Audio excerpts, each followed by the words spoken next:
If you're writing an exam this year and your intention is to pass, I urge you to watch this video from the beginning to the end, because I'm going to be revealing to you how to solve questions of this nature.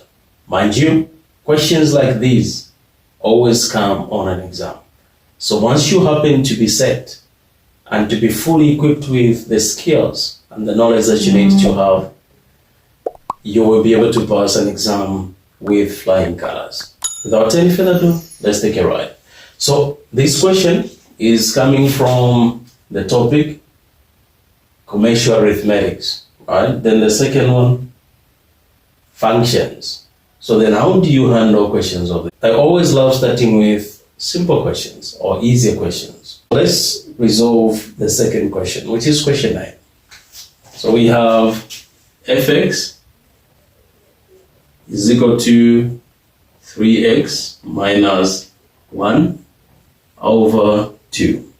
And then they're saying find the function f at x is equal to 3. Understand that? So these are functions, and this is how you read them. They're saying the function f at x is given by, and then they're saying find the function f at 3. So what you do is, where there is x, remove x and substitute x with a 3.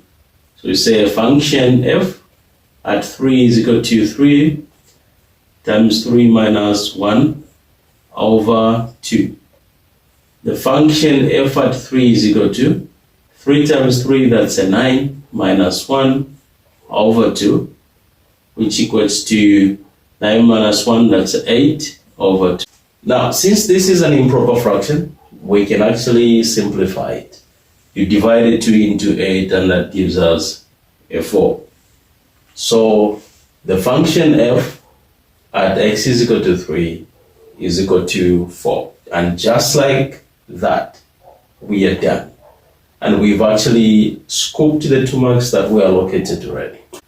There will be a question of this nature on an exam. So I want you to keep on practicing this. And if you're saying you've understood this and you're still following me up to this point, I want you to drop a comment in the comment section. Reading crystal clear.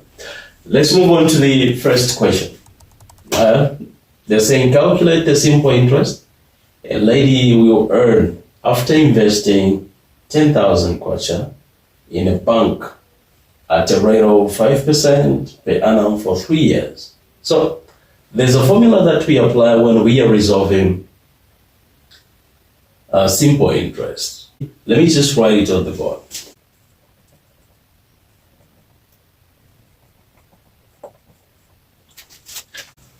All right, so that's the formula that we apply when we are resolving simple interest. And it reads, simple interest is equal to principal times rate times time.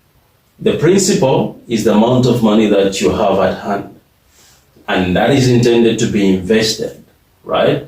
Then the rate is actually the percentage of interest of whatever you're going to invest. Then T stands for time, right? So now, let's pull out what we've been given. I love collecting data when I'm dealing with questions of this nature.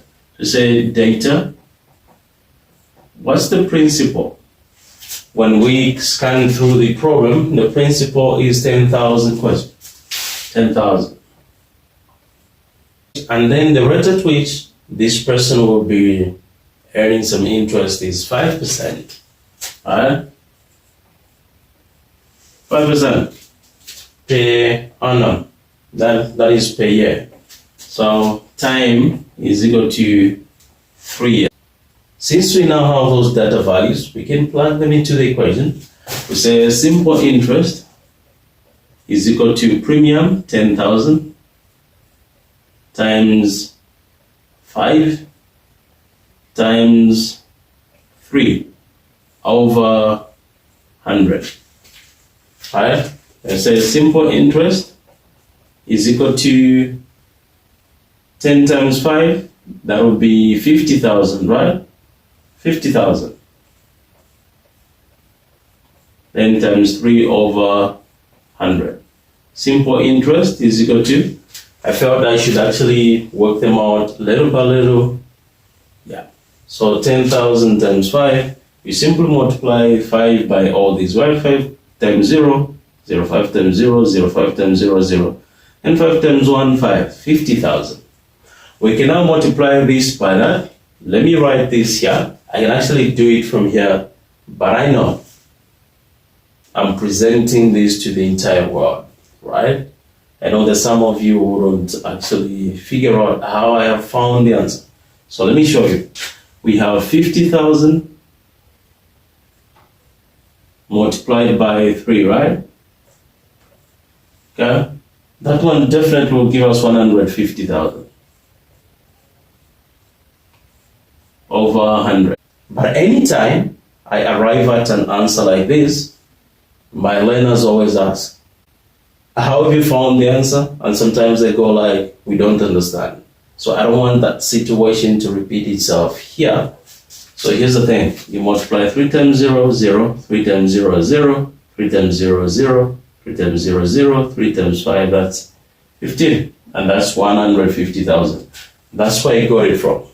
We can now divide this 100 in the, just cancel out the 2 zeros. So simple interest is equal to 1,500.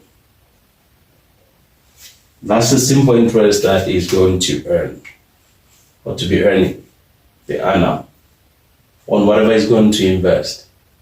Well, if you've watched the video to the end, what I want you to do is share it with at least 10 friends whom you know are writing an exam this year. This is Dr. Lupil, and I will see you in the next video.